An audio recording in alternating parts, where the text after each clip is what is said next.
Hi folks. Um, we're going to now address an area of art history which is called Byzantine art, and it was named after Byzantium, which is an old city which was occupying the same place as Constantinople and eventually Istanbul. So when you hear about Byzantine art, one thing that you can think about is the area around Istanbul, the geography around there. But when we go back into early Christian times, we find out that after the Romans decided to allow people to practice Christianity, we found that there was a tremendous amount of debate on what Christianity as a formal church doctrine should look like. And one of the facts that emerged is that there was a schism between two different groups, and it didn't seem like there was any way to reconcile these two. So when we look at this, we say that there's a Western branch of Christianity, and that was located in Rome, headquartered in Rome with a pope, and that was Roman Catholic, and we also call that the Latin Church. Justinian was a very, followed the past with empire, and Justinian tried to build his own empire, and Justinian tried to be in charge of a church. And when he wasn't getting any place in Rome, he decided that he would build a new Rome. And that new Rome was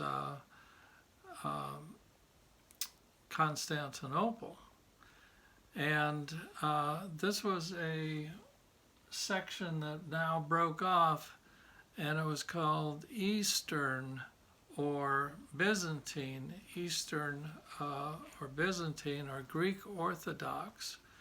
And instead of being based on Latin, it was based on Greek. And there still is that way today. If you ever have the opportunity, Phoenix has a very vibrant Greek community, and every year they have Greek festivals, and they invite you into their churches and beautiful places. They're a little bit different than the Western Roman Catholic Church, and if you ever get the opportunity, it's very interesting to see it. Now, so when you look at the map here, you're going to see that there's an area between the Black Sea and the Mediterranean, and that would be right in this area here, and that's where Justinian built the new Rome and centered his empire in that area. He needed a big church, and if you can imagine this church without the minarets, okay, just cover up the minarets and just look at the church itself. It's a fantastic building, and there were a couple of engineering problems to start with. The dome collapsed at one point, but that was typical in the early days of cathedral building. And the interior is just magnificent. This set of windows up here makes the dome float over the rest of the interior. You will hear a lot about mosaics. And the mosaics were not always made out of just ceramics. Sometimes they were made out of ceramics that were coated with gilding and other forms of glass. So when you entered into one of these chapels that had these beautiful mosaics on the wall, it was kind of encouraged that you would go at nighttime, and there were candles that were lit, and as the breezes moved through the church, because they weren't airtight, or the chapel, the candles would flicker, and all the gold in here would animate, and it would start to move, and you would have a feeling that the people in the mural, in the mosaic, were coming to life. I'm going to try and put something up online for you to look at about icons and icon paintings. There's a little bit of, there was quite a problem with icons. Some people in the early church said, yes, this is important that we have depictions of the principal deities and holy people, and we can pray to those people, and they will then intercede for us, and they will take our messages up to the higher power. Look at these figures. They're very stylized. They're very frontal here. And look at the size of the halos.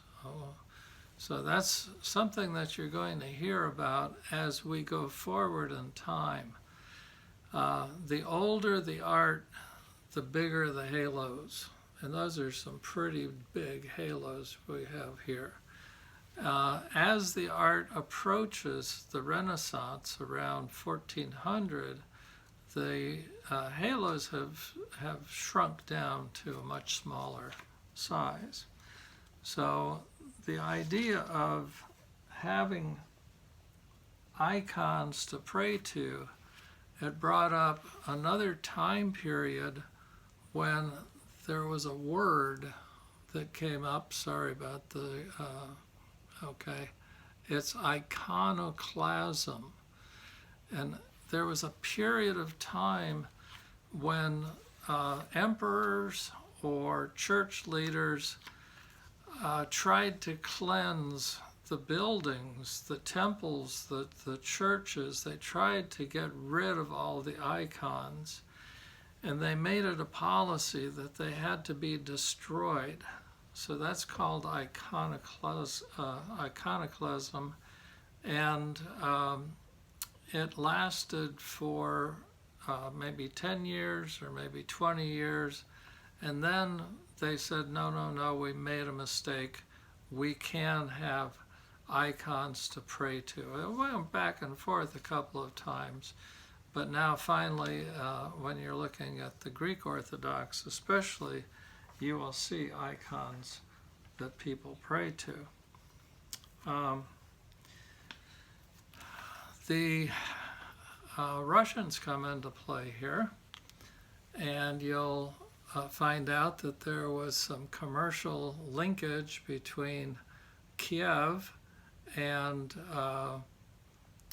Constantinople. And at one point, the Emperor of Russia wanted to have a state religion, and he sent out emissaries all over the known world and examined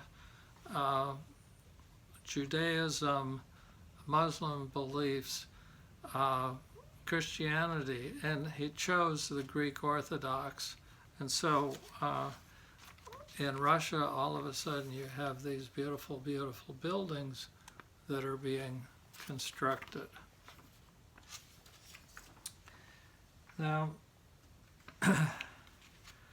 you're going to be hearing a lot about stylization, and we know this from Egypt already, and we know that there was a time of realism in Roman art and architecture. So it's very easy to say to ourselves, well, when we get into the Middle Ages, and some of these now are being dated at 1200 and 1300, we try and make a generalization that says that the figures are very flat. Now, that's true for some, and then when we start to look at others, we're going to see down here that the figures, now the background is very flat, but the figures have highlights and they have shadows, and that helps to build a feeling of three dimension. When the Renaissance arrives in the 1400s and the 1500s, everything in the picture is going to have that three-dimensionality to it. Some of you were very impressed with the carvings on the sarcophagus that were very three-dimensional. It was a bas-relief.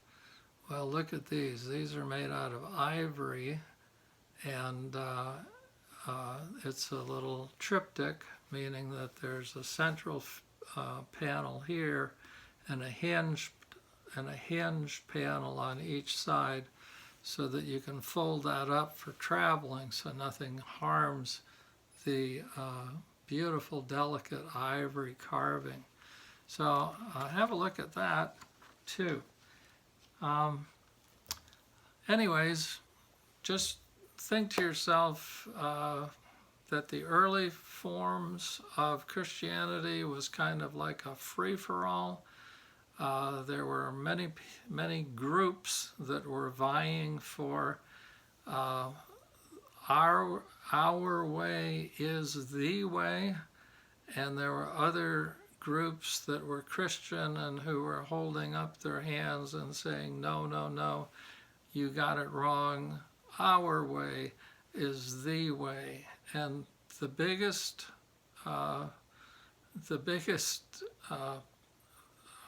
friction is between the Roman Catholic Church and the Greek Orthodox Church. So Byzantine is all about the eastern part, and then later on we'll get into the Middle Ages and we'll find out what happened over here in this part. So take care.